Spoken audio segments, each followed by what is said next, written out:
வணக்கம். TNPSC group 4 எக்ஸாமினுடைய answer key அப்படிங்கிறது நேற்று ரிலீஸ் ஆச்சுங்க. ரிலீஸ் ஆனது தான் மிச்சம். இது சரி, அது தவறு, அது தவறு, இது சரி அப்படின்னு சொல்லிட்டு ஏகப்பட்ட குழப்பம். இந்த டிஎன்பிஎஸ்சி ஆன்சர் கீழே நிறைய மாணவர்கள் என்ன சொல்கிறீங்க அப்படின்னா, இந்த கொஸ்டின்ஸுக்கு இது தானே ஆன்சர் வரும், அந்த கொஸ்டின்ஸ்க்கு அதுதானே ஆன்சர் வரும் அப்படின்னு சொல்லிட்டு நிறைய குழப்பங்கள் அப்படின்னு இருக்குது. ஸோ நம்ம இந்த குழப்பங்கள் எல்லாம் இந்த வீடியோவில் என்னென்ன கொஸ்டின்ஸுக்கு என்னென்ன ஆன்சர் அப்படிங்கிறது, நம்ம டவுட்டாக இருக்கக்கூடிய ஆன்சர்ஸ், நீங்கள் கமெண்ட் பண்ணக்கூடிய கொஸ்டின்ஸுக்கு என்னென்ன ஆன்சர் வரும் அப்படிங்கிறத நம்ம பார்த்துக்கலாம். ஓகேங்களா? அதுக்கு முன்னாடி நம்ம சேனல் நீங்கள் சப்ஸ்கிரைப் பண்ணலைன்னா சப்ஸ்கிரைப் பண்ணிக்கோங்க. பக்கத்தில் கூட பெல் இருக்க கிளிக் பண்ணி ஆல் ஆப்ஷன் எனேபிள் பண்ணிக்கோங்க. ஸோ அதில் நேற்று ஒருத்தர் கமெண்ட் பண்ணியிருந்தாங்க. கொஸ்டின் 2வது கொஸ்டின் பாருங்கள். ராமன் வந்தான் எவ்வகை தொடர் என அறிந்து எழுதுக அப்படின்னு கொடுத்துருக்காங்க சிஸ்டர். இதில் எழுவாய் தொடர்னு கொடுத்துருக்காங்க. ஆனால் பழைய 10th புக்கில், ஓல்டு 10th தமிழ் புத்தகத்தில் ராமன் வந்தான் இதுவே கொடுத்து அது வினைமுற்று தொடர்னு கொடுத்துருக்காங்க சிஸ்டர். அப்போ இப்போ எது ஆன்சர் அப்படின்னு நீங்கள் சொல்கிறீங்க.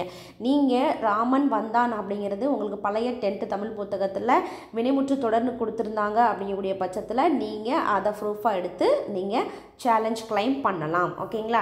ஸோ அடுத்து இன்னும் சில பேர் கேட்ட கொஸ்டின்ஸ் என்ன அப்படின்னு பார்த்தீங்கன்னா, இருங்களேன், ஒவ்வொருத்தவங்களும் ஒவ்வொரு விதமானது. நமக்கு வந்து ஆன்சர் கீ வர்றதுக்கு முன்னாடி யாரும் இவ்வளோது பேசலை. ஆனால் ஆன்சர் கீ வந்ததுக்கப்புறம் என்ன இது தப்பாக இருக்குது, அது தப்பாக இருக்குது அப்படிங்கிற மாதிரி நம்ம சொல்லிக்கிட்டே இருக்கோம். சரிங்களா? ஸோ ஒவ்வொரு கொஸ்டின்ஸுமே நம்ம வந்து இதில் என்னென்ன கொஸ்டின்ஸுக்கு கரெக்டான ஆன்சர் அப்படிங்கிறதே நம்ம பார்த்துருவோம். சரிங்களா? இந்த கரைப்பொருள் இலக்கண குறிப்பு எதுவும் தப்புன்னு ஒருத்தவங்க சொல்லிட்டுருந்தீங்க. ஸோ இதற்கான ப்ரூஃப் நீங்கள் வச்சுருந்தீங்க அப்படிங்கக்கூடிய பட்சத்தில் நீங்கள் பண்ணுங்கள். ஓகேங்களா? ப்ரூஃப் இல்லாமல் நம்ம எதுவுமே பண்ண முடியாது. அது சரியாக இருக்கணும். ஸ்கூல் புக்ஸுகளில் இருந்தால் ரொம்ப நல்லது. கிறிஸ்துவின் வருகை அறிவித்த முன்னோடி அப்படிங்கிறது அருளப்பன் அப்படின்னு சொல்லி கொடுத்துருக்காங்க. யோவான் கொடுத்துருக்காங்க. சில பேர் கமெண்ட் பண்ணியிருந்தீங்க. அதாவது பைபிளில் வந்து 2 யோவான் இருக்காங்க.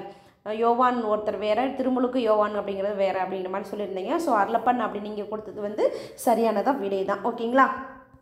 சரி, இன்னும் சில பேர் வந்து உங்களுக்கு ஒவ்வொரு கொஸ்டினாக அந்த உங்களுக்கு இருக்கக்கூடிய டவுட் என்னென்ன கொஸ்டின்ஸ் இருக்கோ அதுக்கப்புறம் நான் சொல்லிடுறேன். சரிங்களா? எங்களுக்கு நேற்று நீங்கள் கமெண்ட் பண்ண சில கொஸ்டின்ஸ் பார்த்தோம். ஸோ அந்த கொஸ்டின்ஸில் இருக்கிறது எல்லாத்தையுமே நம்ம வந்து தெளிவுபடுத்திடலாம். நிறைய கொஸ்டின்ஸ் இப்படிலாம் நம்ம சொல்லிகிட்டு இருக்கோம். சரிங்களா? ஸோ இன்னும் சில பேர் என்ன கொஸ்டின்ஸ் கேட்குறீங்கன்னா, யார் யார் கிளைம் பண்ணுறாங்களோ கிளைம் பண்ணுறவங்களுக்கு மட்டும்தான் மார்க் கிடைக்குமா அப்படின்னு கேட்குறீங்க. நீங்கள் கிளைம் பண்ணால் உங்களுக்கு மார்க் கிடைக்கும், மற்றவங்க கிளைம் பண்ணால் அவங்களுக்கு மார்க் கிடைக்கும். எல்லோரும் கிளைம் பண்ணால் தானே டிஎன்பிஎஸ்சி ஓகே நேரம் எத்தனை பேர் பண்ணுறாங்க, யார் பண்ணாலும் சரியான விடையாக இருந்துச்சு அப்படிங்கக்கூடிய பட்சத்தில் டிஎன்பிஎஸ்சி மார்க் கொடுத்து தான் ஆகணும். பாருங்கள், இந்த 63வது கொஸ்டின்ஸை கூட சில பேர் இது தப்பு அப்படிங்கிறாங்க. வணிக அறிவியல் முதலீட்டை பெருக்குவதற்காக பொருள்களை கண்டுபிடிக்கிறது எத்தே முதலீட்டு பொருள், இது வந்து சரியான ஆன்சர் தான். ஆனால் சிலர் வந்து இதை தவறு அப்படிங்கிற மாதிரி நீங்கள் சொல்லிகிட்டு இருக்கீங்க. ஸோ அது சரியான ஆன்சர் தான். சரிங்களா? அதே போல் இன்னும் சிலர் வந்து என்ன சொல்கிறீங்க அப்படின்னு பார்த்தீங்கன்னா, கொஸ்டின்ஸ் பேப்பரில் சிலது தப்பாக இருக்குது. நிறைய கொஸ்டின்ஸை நீங்கள் சொல்லியிருந்தீங்க. அப்படி பார்த்தோன்னா நம்ம எல்லாத்தையுமே சொல்ல முடியாது இல்லையா? சில அவங்க வந்து டிஎன்பிஎஸ்சியில் நம்ம நேற்று பார்த்த ஒரு 3 கொஸ்டின்ஸில் 2 கொஸ்டின்ஸ் அப்படிங்கிறது தவறு தான். எந்த மாநிலத்திற்கான அந்த ஸ்டேட் அனிமல் கேட்டிருந்தாங்களோ அந்த கொஸ்டின்ஸ் கன்ஃபார்மாக டிஎன்பிஎஸ்சி கிரேஸ் மார்க் கொடுத்தே தான் ஆகணும். இந்த 86வது கொஸ்டின்ஸ் அப்படிங்கிறது தவறு தான். அவங்க கொடுத்துருக்கிறது மனோன்மணியத்தின் கிளைக்கதை அப்படிங்கிறது சிவகாமி சபதம்னு கொடுத்துருக்காங்க. ஆக்சுவலி அது சிவகாமி சரிதம். இதுக்கான ப்ரூஃபும் நான் நேற்று வீடியோவிலே உங்களுக்கு கொடுத்துருக்கேன். சரிங்களா? பார்க்காதவங்க டிஸ்கிரிப்ஷனில் அந்த வீடியோ கொடுக்குறேன், நீங்கள் போய் பார்த்துக்கோங்க. சரிங்களா? அப்போ இந்த கொஸ்டின்ஸுக்கு அப்படிங்கிறது கண்டிப்பாக கிரேஸ் மார்க் தான் இருக்கும். இதில் ஒன்றும் சரின்னு சொல்லியிருக்காங்க. அப்போ வந்து இந்த 86வது கொஸ்டின்ஸ்க்கு கன்ஃபார்மாக அவங்க வந்து என்ன கொடுக்கணும், கிரேஸ் மார்க் அப்படிங்கிறது கொடுத்தே தான் ஆகணும். ஓகேங்களா? இன்னொரு கொஸ்டின்ஸ் வந்து உங்களுக்கு சொல்கிறதுக்காக தான் அந்த கொஸ்டின்ஸை வந்து நம்ம என்ன பண்ணலாம், கிரேஸ் மார்க் வாங்கலாம். ரைட். இந்த 93வது கொஸ்டின்ஸ் பாருங்களேன். பகுத்தறிவு கவிஞர் என புகழப்படுபவர் யார்? இங்கே ஆப்ஷன் பாருங்கள். கவியரசு கண்ணதாசன், உடுமலை நாராயணகவி, கவி சக்கரவர்த்தி கம்பர், கவிஞர் மூமேத்தா. இப்போ பகுத்தறிவு கவிஞர் அப்படின்னு நமக்கு இருந்துச்சுன்னா அதை நம்ம யாரை சொல்லுவோம் அப்படின்னு பார்த்தீங்கன்னா, பகுத்தறிவு கவிஞர் உங்களுக்கு ஸ்கூல் புக்ஸ்லேயே கொடுத்துருக்காங்க பாரதிதாசன். ஆனால் இங்கே ஆப்ஷனில் பாரதிதாசன் இருக்காரா அப்படின்னு பார்க்குறோம். அப்போ இல்லை. அப்போ அவங்க என்ன பண்ண, உடுமலை நாராயணகவி தான் இருக்கார் அவங்க. அப்போ இங்கே என்ன கொடுத்துருக்கணும், பகுத்தறிவு கவிராயர் அப்படின்னு கொடுத்துருக்கணும். ஏன்னா ஸ்கூல் புக்ஸில் என்ன கொடுத்துருக்கீங்க, பகுத்தறிவு கவிராயர் என்று அழைக்கப்படுவதை உடுமலை நாராயணகவின்னு சொல்லியிருக்கீங்க. ஸோ இந்த 93வது கொஸ்டின்ஸுக்கு நீங்கள் வந்து கிளைம் பண்ணலாம், வர்றதுக்கு வாய்ப்புகள் அப்படிங்கிறது இருக்குது. ஏன்னா பகுத்தறிவு கவிஞர் அப்படின்னு நீங்கள் போய் பார்த்தீங்கன்னா ஸ்கூல் புக்ஸ்லேயும் இருக்குது, கூகுளையும் தட்டி பார்த்தீங்கன்னா பாரதாசன் தான் வருவாப்பில். அப்போ உடுமலை நாராயணகவி அப்படிங்கிறது பகுத்தறிவு கவிராயர் தான். ஓகேங்களா? ஸோ இதையும் நீங்கள் பார்க்கலாம்.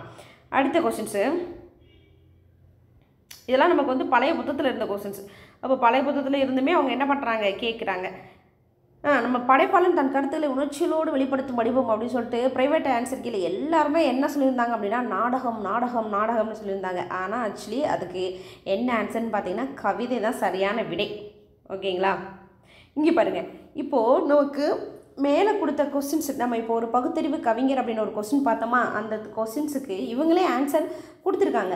மக்கள் கவிஞர் என்று அழைக்கப்பட்டவர் பட்டுக்கோட்டை கல்யாண சுந்தரம், பகுத்தறிவு கவிராயர் என்று அழைக்கப்படுவர் உடுமலை நாராயண கவி. அப்போ இவங்களே கொஸ்டின்ஸுக்கு சரியான கொஸ்டின்ஸ்க்கு ஆன்சரும் கொடுத்துருக்காங்க, அப்போ சரியான கொஸ்டின்ஸ்க்கு தவறான ஆப்ஷனும் கொடுத்துருக்காங்க. ஸோ டிஎன்பிசிக்கு நம்ம கண்டிப்பாக அந்த கொஸ்டின் நம்பர் என்ன அப்படிங்கிறத நோட் பண்ணிக்கிறோம். ஏன்னா நமக்கு அதுக்கு என்ன பண்ணலாம், 93வது கொஸ்டின்ஸ், அந்த 93வது கொஸ்டின்ஸுக்கும் நீங்கள் கிளைம் பண்ணலாம். ஏன்னா அவங்களே அப்படி தான் கொடுத்துருக்காங்க. ஓகேங்களா? ஸோ இது வந்து தமிழில். அடுத்து ஜிஎஸ்சில் வந்து வழக்கம் போல் அந்த 154வது கொஸ்டின்ஸ் நான் சொன்னது இந்த மாநில விலங்கு அப்படின்னு நம்ம சொல்லியிருந்தோம். இன்னும் சிலர் வந்து இன்னொரு கொஸ்டின்ஸ் வந்து இது தவறு அப்படிங்கிற மாதிரி சொல்கிறீங்க. என்ன கொஸ்டின் அப்படின்னு பார்த்தீங்கன்னா, இல்லைங்க எடுத்துக்கிறேன். இன்னொரு கொஸ்டின் என்ன கொஸ்டின்னா, ஸோ இதெல்லாம் சரியான விடை தான். உழவர் கடன் அட்டை 1998 யாரால் தொடங்கப்பட்டது? ஃபஸ்ட்டு பார்த்தோன்னே நம்ம நபார்டு வங்கி தான் கொடுத்துருப்போம். ஆனால் நமக்கு 11th எக்கனாமிக்ஸில் இருக்கக்கூடிய 8th சாப்டரில் வந்து என்ன கொடுத்துருப்பாங்கன்னா மைய வங்கி மற்றும் நபார்டு வங்கின்னு கொடுத்துருப்பாங்க. ஆனால் இது வந்து 6th-லேருந்து 10th வரை இருக்கக்கூடிய புத்தகத்தில் வந்து நபார்டு வங்கி மட்டும் கொடுத்துருக்காங்க. அப்போ வந்து நமக்கு குரூப் 4 ஸ்டாண்டர்ட் அப்படிங்கிறது வந்து 10th ஸ்டாண்டர்ட் தானே, நம்ம அப்போ 10th-க்குள்ளே இருக்கிறது தானே கொடுக்கணும், அப்போ எதுக்கும் கொடுக்கணும் அப்படின்னு சொல்லி நீங்கள் சொல்கிறீங்க. மைய வங்கி மற்றும் நபார்டு வங்கி ஸ்கூல் புக்ஸ்ன்னு இருக்கு இல்லையா, ஸோ வந்து மைய வங்கி நபார்டு வங்கி ரெண்டுமே கொடுக்கும்போது நம்ம ரெண்டையும் கொடுக்கணும். இப்போ மைய வங்கி இல்லாமல் கொடுத்துருந்தாங்கன்னா நம்ம நபார்டு வங்கியை வந்து கொடுக்கலாம். சரிங்களா? ஸோ எல்லாத்துக்கும் அடுத்து நம்ம வாங்க முடியாது இல்லையா? ஸோ இன்னொரு கொஸ்டின்ஸ். ஓகே, ஒரு புத்திசாலி, அந்த கொஸ்டின்ஸ் பார்த்தீங்களா, எல்லோரும் சைபர் வரும் அப்படின்னு நம்ம சொல்லியிருந்தோம். நம்ம கூட சொல்லியிருந்தோம் சைபர் தான் இருக்கும் அப்படின்ட்டு ஆன்சர் கீழே. ஆனால் அவங்க என்ன சொல்லியிருக்காங்க, சைபர் இல்லைப்பா 25ன்னு சொல்லியிருக்காங்க. அந்த 25 அப்படிங்கிறது எப்படி வந்துச்சு யாராவது கமெண்ட் பாக்ஸில் மென்ஷன் பண்ணுங்கள்.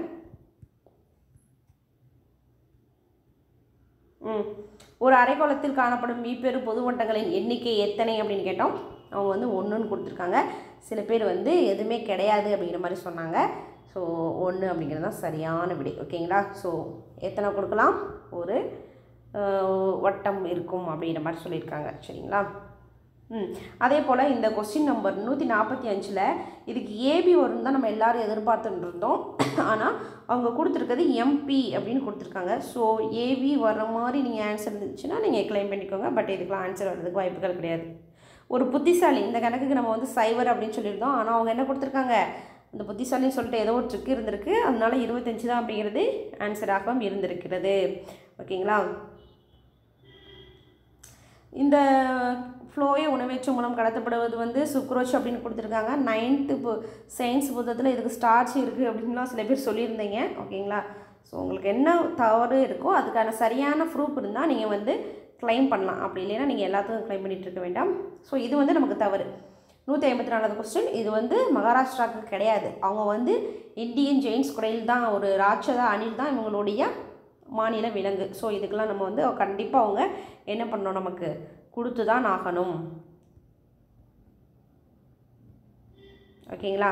ஸோ சில பேர் என்ன சொல்லியிருந்தாங்கன்னா, குரூப் 4 சிலபஸில் நமக்கு வந்து விஜயநகர் பாமினி கிடையவே கிடையாது, ஆனால் அவங்க கேட்டிருக்காங்க, நான் படிக்காமல் போயிருந்தேன் அப்படின்ற மாதிரிலாம் சில பேர் கமெண்ட் பண்ணியிருக்கீங்க. ஸோ ஆக்சுவலி என்ன அப்படின்னா, அவங்க வந்து ஹிஸ்ட்ரியில் விஜயநகர் பாமினி கொடுக்காமல் இருக்கலாம். நான் என்னுடைய பேட்ச் ஸ்டூடெண்ட்ஸ்க்கு சொன்னது என்னென்னா, விஜயநகர் பாமினி வந்து இல்லாட்டாலும் அதில் இருக்கிறத நீங்கள் படிச்சுக்கணும்னு சொல்லிட்டு அவங்களுக்கு கிளாஸ் அண்ட் டெஸ்ட் அப்படிங்கிறதெல்லாம் நம்ம கொடுத்துருக்கோம். சரிங்களா?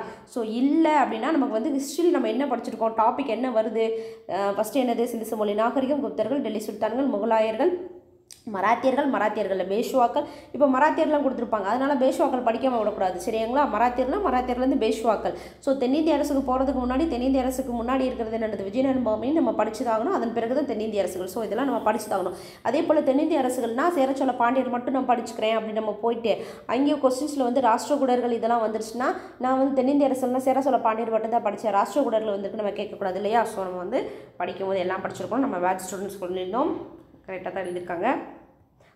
163வது கொஸ்டின் இதுதான். இந்த 163வது கொஸ்டினில் வந்து 3 அடுக்குகளை கொண்ட பஞ்சாயத்து ராஜ் அமைப்பு வந்து நம்ம என்ன நினச்சிருந்தோம் அப்படின்னா, மாவட்ட பஞ்சாயத்து, கிராம பஞ்சாயத்து, இடைநிலை பஞ்சாயத்து அப்படின்னு நம்ம நினச்சிட்டு இருந்தோம். சரிங்களா? ஆனால் அவங்க கொடுத்தது என்ன அப்படின்னு பார்த்தா கிராம பஞ்சாயத்து, நகர பஞ்சாயத்து, மாவட்ட பஞ்சாயத்து. ஆனால் அவங்க கொடுத்தது வந்து ஆப்ஷன் ஏ அப்படிங்கிறது கொடுத்துருக்காங்க. இதுவும் சில பேர் தவறு அப்படிங்கிற மாதிரி சொல்லியிருக்கீங்க. நீங்கள் எது இருந்தாலும் அதற்கான சரியான ப்ரூஃப் இருந்துச்சுன்னா நீங்கள் என்ன பண்ணலாம், கொடுக்கலாம். மற்றபடிக்கு சரியான ப்ரூஃப் இல்லை, ஸ்கூல் புக்ஸ்லேருந்து சரியான ப்ரூஃப் இல்லைன்னா நீங்கள் கொடுக்க வேண்டாம். ஓகேங்களா? ஸோ நான் ஆல்ரெடி சொன்ன மாதிரி நம்ம நேற்று நம்ம கிளைம் பண்ணியிருந்தோம் இல்லையா, அந்த கொஸ்டின்ஸு என்னென்ன கொஸ்டின்ஸு சிவகாமி சரிதம் அந்த கொஸ்டின்ஸுக்கு கண்டிப்பாக கிரேஸ் மார்க் இருக்குது. அதே போல் அந்த மாநில விலங்கு அப்படிங்கக்கூடிய கொஸ்டின்ஸுக்கு கிரேஸ் மார்க் இருக்குது. அடுத்து வந்து யோவான், அந்த திருமுழுக்கு யோவான் 2 பேர் இருக்கும், அதனால தரமாட்டாங்க. அருளப்பன் அப்படிங்கக்கூடிய ஆப்ஷன் இருக்கிறதுனால அதுக்கு நம்ம போக தேவையில்லை அப்படிங்கிற மாதிரி சொல்லியிருந்தீங்க. ஸோ அதுக்கு நம்ம தெரில. அதே போல் இன்னொரு கொஸ்டின்ஸுக்கு கிரேஸ் மார்க்கு கண்டிப்பாக கொடுத்து தான் ஆகணும். பகுத்தறிவு கவிஞர் அப்படின்னு கொடுத்துருக்காங்க. ஸோ பகுத்தறிவு கவிஞர்னா பாரதிதாசன் தான். ஏன்னா அதுக்கான ஆன்சரை வந்து 93வது கொஸ்டின்ஸு தான் இந்த பகுத்தறிவு கவிஞர். 98வது கொஸ்டின்ஸில் போய் பார்த்தோம்னா அவங்களே பகுத்தறிவு கவிராயர்னு சொல்லிட்டு உடுமலை நாராயண கவின்னு கொடுத்துருக்காங்க. ஸோ இந்த கொஸ்டின்ஸ்க்குலாம் நீங்கள் என்ன பண்ணலாம்னா கிளைம் பண்ணலாம். Thank you all. ஸோ நெக்ஸ்ட் வீடியோவில் எப்படி நீங்கள் வெப்சைட்டில் கிளைம் பண்ணுறது அப்படிங்கிறத நான் உங்களுக்கு கிளைம் பண்ணியே காட்டுறேன். ஓகேங்களா? தேங்க்யூ.